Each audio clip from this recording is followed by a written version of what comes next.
Hola amigos, bienvenidos una vez más a esta que es Su Granja Humana MX. Bien, quiero presentarles un tema bastante interesante y es de Scott Ritter hablando sobre esta situación, porque hay que recordar quién es Scott Ritter, ¿no? Él es un ex marín de los Estados Unidos que se especializó en el tema de exoficial de inteligencia del Cuerpo de Marines de Estados Unidos. Él había servido en la ex Unión Soviética para implementar este tratado del control de armas, y donde en el Golfo Pérsico estuvo también en la operación Tormenta del Desierto en Irak, supervisando el desarme de armas de destrucción masiva. Ojo con esto, amigos, porque increíble lo que él está comentando, y él dice, ¿no? O sea, prácticamente el trabajo de mi vida se derrite ante mis ojos, como ocurrió en aquel junio de 1982. El pueblo de Estados Unidos necesita enviar una señal colectiva de que no tolerará políticas que conduzcan a una guerra nuclear. Mira, el 1 de julio, esta delegación rusa de negociaciones de Viena sobre la seguridad militar y el control de armas organizaron una mesa redonda sobre la transformación de este orden internacional en el contexto de la crisis de Ucrania. En este artículo se deriva de esta presentación del autor. Ojo, al reflexionar sobre mi participación este 1 de julio en el foro organizado por Rusia en Viena sobre la transformación en el curso del orden internacional, me sorprendieron las palabras del embajador Alexander Lukashevich, el representante permanente de la Federación de Rusia ante la Organización para la Seguridad y para la Cooperación, Operación en Europa, que es la OSCE. Así, este embajador contó con una historia bastante personal. Justamente cuando participaba en la cumbre de Estambul en noviembre de 1999, él, como diplomático junior en la delegación que ahora encabeza. Allí, a pesar de estas tensiones que existían entre los Estados Unidos y la OTAN y el tema de la Federación de Rusia, por estos entonces lo que habían hecho en Serbia, ¿se acuerdan este bombardeo? Bueno, por parte de la OTAN, los líderes de la OSCE, a través de este proceso de diálogo, adoptaron 3 documentos fundamentales que sirven como marco para la seguridad europea durante las siguientes 2 décadas. Bueno, estos fueron: 1. La Carta de Seguridad Europea, el Acuerdo de Adaptación del Tratado sobre Fuerzas Armadas Convencionales en Europa y la Declaración de la Cumbre de Estambul. Así que esta Carta para la Seguridad de Europa reafirmaba el compromiso con la Unión Europea libre, democrática e integrada, definida por esas fronteras geográficas y políticas establecidas por territorios abarcados por la OSCE, que coexisten en paz o coexistieron en paz con sus respectivos individuos, y las comunidades disfrutaban de libertad, prosperidad y seguridad. El acuerdo de adaptación de este tratado sobre fuerzas armadas convencionales en Europa, que se llama FACE, sirvió para poder modificar el tratado FACE. Existieron para poder considerar la desintegración de la Unión Soviética y el Pacto de Varsovia, la unificación de Alemania y también de la expansión de la OTAN, todo con un objetivo de facilitar una seguridad y estabilidad equitativas para todas las partes de este tratado. Y finalmente, la declaración de esta cumbre de Estambul esbozaba la visión compartida para la seguridad y las cooperaciones europeas, enfatizando el fortalecimiento de la cooperación, tanto de la OSCE y de otras organizaciones internacionales, donde la mejoría de estos esfuerzos de mantenimiento de la paz de la OSCE y de la expansión de estas actividades policiales respaldadas por esta organización, diseñadas para mantener el Estado de Derecho. El embajador Lukashevich lamentó que este conflicto en Ucrania, que comenzó con el golpe del Maidán en 2014 contra el presidente ucraniano Viktor Yanukovych, donde fue derrocado por nacionalistas ucranianos respaldados por Estados Unidos y la Unión Europea, esto haya socavado y destruido estos 3 logros culminantes de las cumbres de Estambul. Bueno, la OSCE, trabajando así a instancias de la OTAN, utilizaba los acuerdos de Minsk para promover el expansionismo de la OTAN, en lugar de haber negociado la paz en Ucrania. Hoy la OTAN está inmersa en una guerra con Rusia, utilizando a Ucrania como su representante. En resumen, los mismos procesos de paz y seguridad de Lukashevich dijo que había trabajado tan duro para crear e implementar en 1999 que se estaban derritiendo ante mis ojos.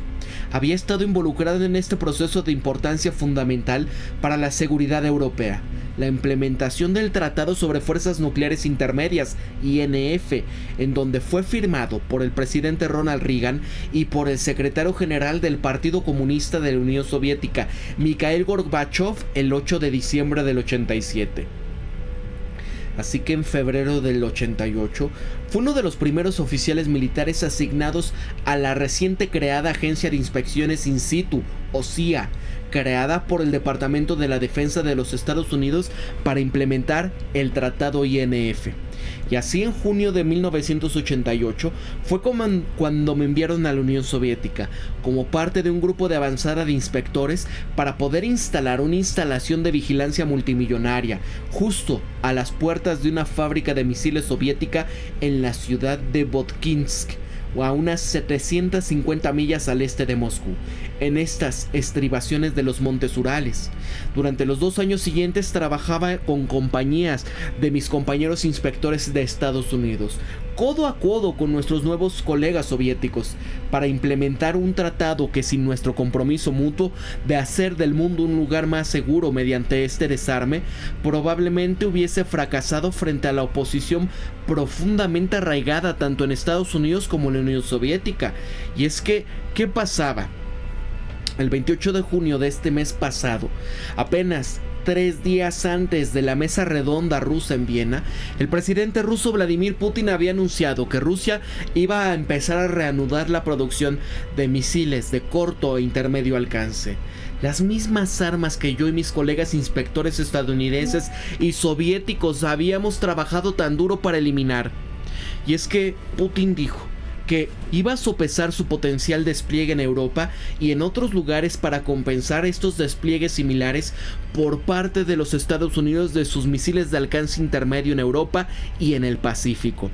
Así que Putin se estaba refiriendo al despliegue por parte de Estados Unidos de los lanzadores de misiles en contenedores MK-70, capaces de disparar misiles de doble capacidad SM-6 Tifón, así como de misiles de crucero lanzados desde tierra Tomahawk. El SM-6 tiene un alcance de menos de 310 millas, y esto lo hace compatible con los términos del tratado INF, donde el alcance del Tomahawk es de 1800 millas y lo convierte en un sistema compatible con el INF. Estados Unidos se retiró de este tratado en el año 2019, justamente durante la presidencia del señor Trump.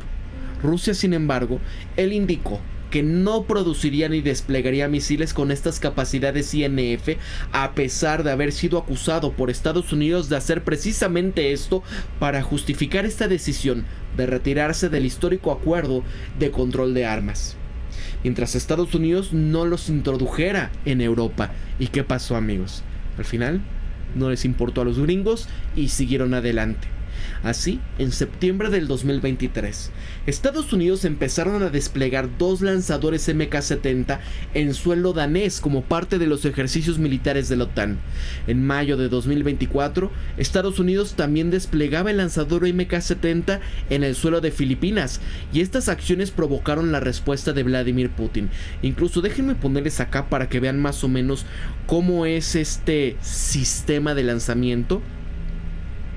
Miren acá, para lanzar los Tomahawk. Miren esto. Este es parte del sistema, ¿no? O sea, puedes enviarlos y mira, como si fuera un contenedor, así. En resumen, literalmente hemos vuelto al punto de partida en el que respecta al control de armas y al desarme nuclear, a una época en la política de Guerra Fría casi llevaron a Estados Unidos y a Rusia al borde del abismo nuclear. Y ahí es donde ya nos volvemos a encontrar, porque al igual que el embajador Lukashevich, estoy literalmente viendo cómo el trabajo de mi vida se está derritiendo ante mis ojos. La diferencia ahora es bastante marcada, porque hace 4 décadas teníamos un público comprometido y diplomáticos que estaban hablando entre sí. Este 24 de junio se cumplieron 42 años del aniversario de la marcha de 1 millón de personas en Central Park, justamente en contra de la guerra nuclear y en pro del desarme nuclear. La presión política creada por aquel evento resonaba en los pasillos del poder. ¿Qué pasa? Que el 16 de julio se cumplirán 42 aniversarios también del famoso paseo por el bosque, dirigido por Volnich y Yuli Kizminski, los principales negociadores estadounidenses y soviéticos respectivamente, para poder hacer las conversaciones INF que en aquel momento estaban bloqueadas. Y así, enfrentados en una obstinación calificada por parte de estos partidarios de línea dura estadounidense, donde los dos hombres dieron un paseo por el bosque a las afueras de Ginebra, Suiza, donde esbozaban posibles formas de salir del estancamiento de las negociaciones. Estas ideas que propusieron Nietzsche y Givinsky nunca se concretaron. Ni Estados Unidos ni la Unión Soviética estaban preparados para emprender las acciones tan drásticas.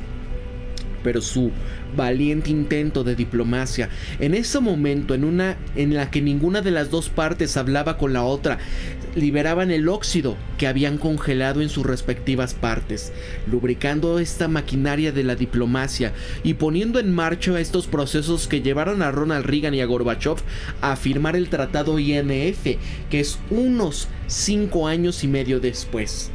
La conclusión clave de este paseo por el bosque de Nietzsche y Givinsky fue que cuando se trata de un control de armas significativo, el éxito no es inmediato. El proceso de este control de armamentos tiene que considerarse a largo plazo. También está claro que el mero impulso de la consideración de resultados positivos que eventualmente conducirían a una solución equitativa en la forma del tratado INF, pero no tengo duda que dentro de las filas del cuerpo diplomático de Rusia y estadounidense actual hay dos hombres que poseen una visión y el coraje que tenía Volnich y Yuli Kizminski, y que pueden, si es que se les da la oportunidad, recrear la magia de este camino por el bosque. Esa magia había ayudado a crear las condiciones para las negociaciones que ayudaron a sacar a Estados Unidos y a la Unión Soviética de este abismo nuclear hace más de 4 décadas. Pero primero hay que superar dos obstáculos.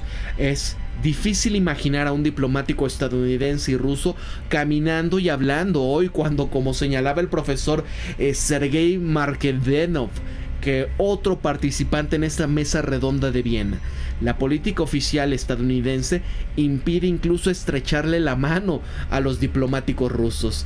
Imaginen lo que está pasando también ahorita en este descontrol de Estados Unidos, donde le está diciendo: uy, estamos muy preocupados porque como es que la India fue Narendra Modi a visitar a Vladimir Putin y estas relaciones.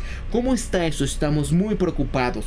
¿Qué pasa con la Unión Europea, donde están incluso ya a punto de decir: vamos a sacar de la presidencia de la Comisión Europea, ¿no? A Víctor Orbán, que la tiene durante 6 meses en este Consejo de la Unión Europea?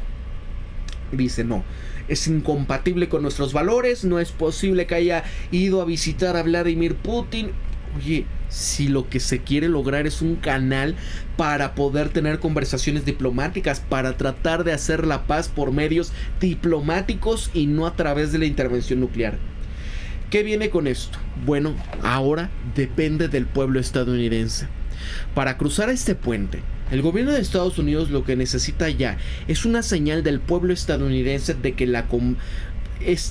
tal comportamiento ya no es aceptable.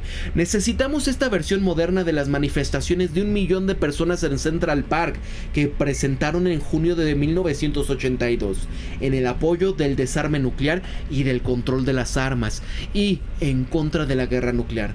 Estados Unidos tiene unas elecciones en noviembre, en las que están en juego cuestiones de nuestra supervivencia existencial colectiva como pueblo y como nación. No hay cuestión más existencial que la guerra nuclear, y como fue el caso en aquel junio del 82, nosotros, el pueblo estadounidense, tenemos que enviar una señal colectiva a todos los que busquen representarnos en el cargo más alto del país, de que no toleraremos políticas que conduzcan a la guerra nuclear.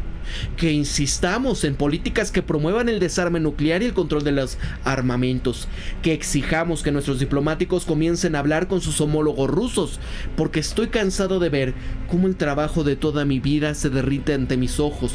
Es hora de reconstruir estas bases de nuestra supervivencia colectiva, hacer que se generalice esta causa del desarme que una vez nos había salvado del Armagedón nuclear.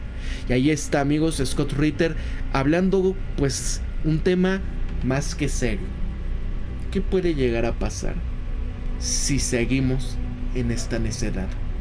Para la Granja Humana MX se despide Pablo, y recuerden esto siempre: piensen críticamente, sean ustedes mismos, conózcanse de verdad quiénes son, sean empáticos, amigos. Nos vemos hasta el próximo videoprograma. Hasta luego, cuídense bien y pórtense bien.